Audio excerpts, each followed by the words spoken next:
आज की इस वीडियो में हम आपको प्रीपोजिशन करवा रहे हैं और प्रीपोजिशन में हमारा टॉपिक है बिहाइंड। बिहाइंड का अर्थ होता है पीछे, यानी किसी चीज़ के पीछे। तो इसका जो प्रयोग है हम दो तरीके से कर सकते हैं।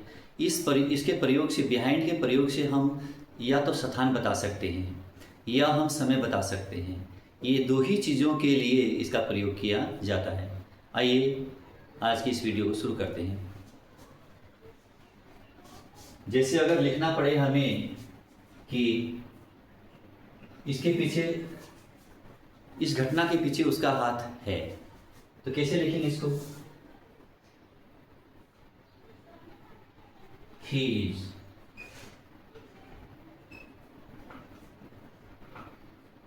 Behind this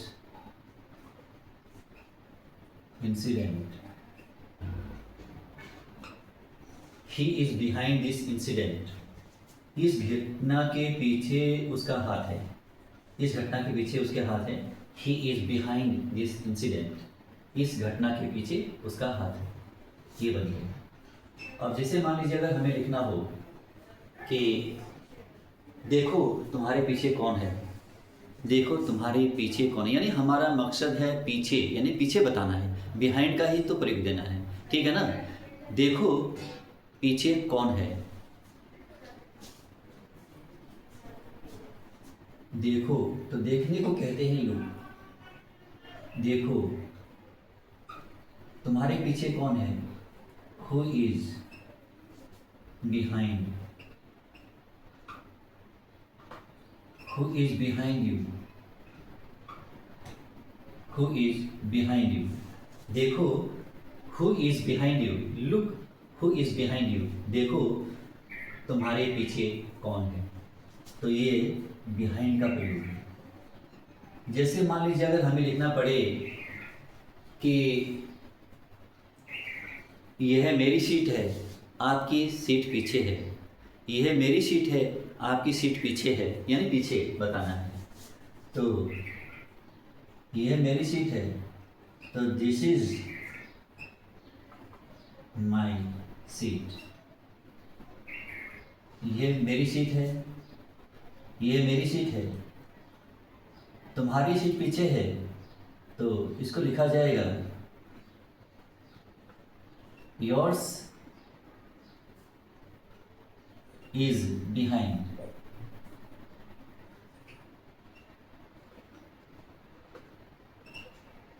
yours is behind. This is my seat, यह मेरी सीट है। योर्स इज बिहाइंड, आपकी पीछे है, यानी आपकी जो सीट है। दो बार हम सीट का प्रयोग नहीं कर रहे हैं। दिस इज माई सीट, यह मेरी सीट है। अब दोबारा इसमें योर्स सीट लिखने की आवश्यकता नहीं है, ठीक है ना। तो यहाँ हमने योर्स लिख दिया है, तो योर्स इज बिहाइंड, ठीक है ना। तो ये योर्स इज बिहाइंड, यानी आपकी जो सीट है वो पीछे है, तो ये रहा बिहाइंड। अब जैसे मान लीजिए, अब बिहाइंड का प्रयोग हम किस किस रूप में कर सकते हैं, कहाँ कहाँ कर सकते हैं, यही मैं आपको बता रहा हूँ। अब जैसे मान लीजिए कहना पड़े कि आपके पीछे कोई है, यानी कोई व्यक्ति है आपके पीछे, यानी आप जो खड़े हैं आपके पीछे कोई व्यक्ति है, यानी कैसे बोलेंगे इसको और कैसे लिखा जाएगा बिहाइंड को? तो देखना है कि आपके पीछे कोई है, तो there is someone, there is someone, there is someone, कोई है आपके पीछे, तो बिहाइंड, बिहाइंड यू, आपके पीछे, ठीक है ना। आपके पीछे कोई है, there is someone behind you, आपके पीछे कोई व्यक्ति है, ठीक है ना। अब जैसे मान लीजिए अगर हमें लिखना पड़े कि हर कामयाब इंसान के पीछे, हर कामयाब इंसान के पीछे एक महिला का हाथ होता है, तो इसको कैसे लिखा जाएगा पीछे के अर्थ में, ठीक है ना। तो लिखेंगे इसको इस तरह, there is a woman, there is a woman behind, behind every sexist, every every successful man, ये हो गया. There is a woman behind every successful man. प्रत्येक कामयाब व्यक्ति के पीछे एक महिला होती है, अर्थात एक महिला का हाथ होता है. हाथ का मतलब हैंड नहीं लिखना पड़ता है यहाँ. तो देयर इज ए वुमन यानी कौन है उसके पीछे, ठीक है ना, एक महिला ही तो होती है. तो there is a woman behind every successful man. तो ये रहा बिहाइंड. अब जैसे मान लीजिए अगर हमें कहना पड़े कि वह धीरे से टूटी हुई दीवार के पीछे चली जाती है, तो इसको कैसे लिखेंगे? जैसे अब लिखना है she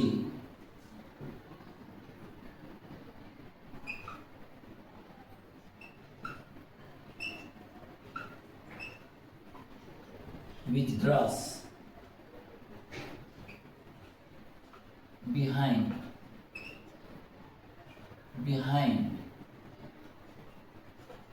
the broken wall. She withdraws behind the broken wall. वह टूटी हुई दीवार के पीछे चली जाती है. धीरे से, तो यहाँ जेंटली लिख देंगे,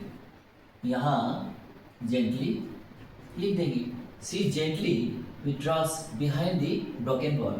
वह धीरे से टूटी हुई यानी ब्रोकन नहीं, टूटी हुई यानी टूट चुका है वो. ब्रोकन वॉल, टूटी हुई दीवार के पीछे वह धीरे से हट जाती है अथवा चली जाती है. लिखते हैं अगला वाक्य. ये है बिहाइंड का प्रयोग. जैसे ये रहा आपका बिहाइंड.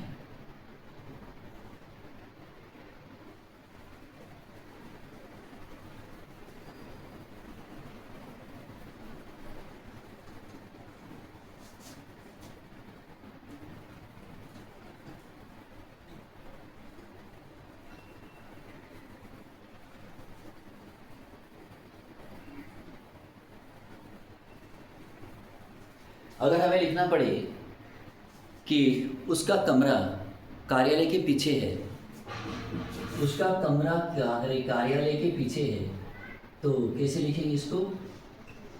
His room. उसका कमरा, his room is behind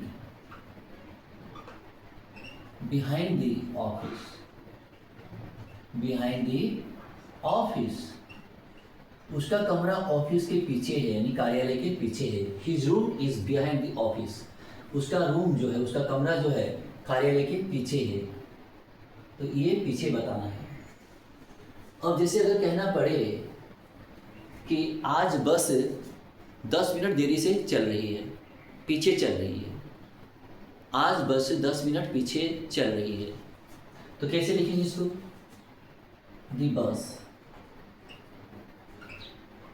The bus is running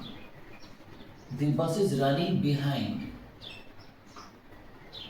The bus is running behind. पीछे चल रही है. Behind by 10 minutes. 10 minutes. Behind by 10 minutes. The bus is running behind by 10 minutes. आज ये लिखना है तो टुडे अंत में लिख देंगे. टुडे, ये हो गया today. The bus is running behind by 10 minutes today. आज बस 10 मिनट से पीछे चल रही है. आज बस जो है वो 10 मिनट पीछे चल रही है. तो ये रहा behind. अगर हमें लिखना पड़े कि ट्रेन 30 मिनट देरी पीछे चल रही है, ट्रेन 30 मिनट यानी अपने निर्धारित समय से, ठीक है ना, तो 30 मिनट पीछे चल रही है. ट्रेन 30 मिनट पीछे चल रही है, तो हमें इसको इस तरह से लिखना होगा. The train is running behind. Train पीछे चल रही है. The train is running behind चल रही है. कितना पीछे चल रही है? By 30. By 30 minutes, by 30 minutes, 30 minute देरी से चल रही है, तो ये है बिहाइंड।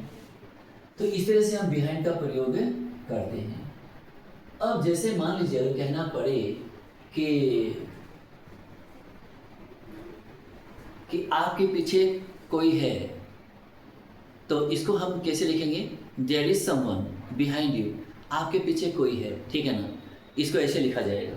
तो इसमें जैसे ये बिहाइंड का प्रयोग किया गया है, यानी ऑफिस के पीछे, ये बताया गया इसमें है ऑफिस के पीछे।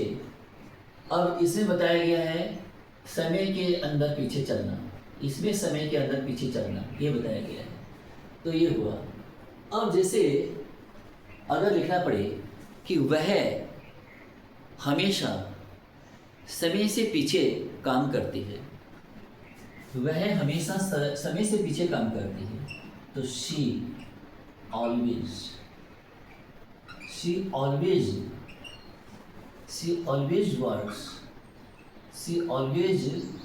वर्क्स, वह हमेशा काम करती है बिहाइंड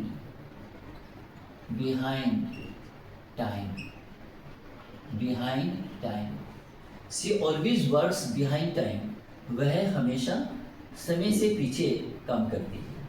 तो ये था बिहाइंड का प्रयोग। मुझे लगता है कि बिहाइंड का प्रयोग आपको समझ में आ ही गया होगा। स्थान और समय के बारे में हम इसका प्रयोग करते हैं।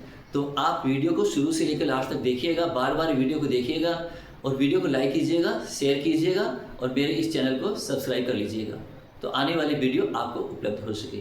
Thank you so much.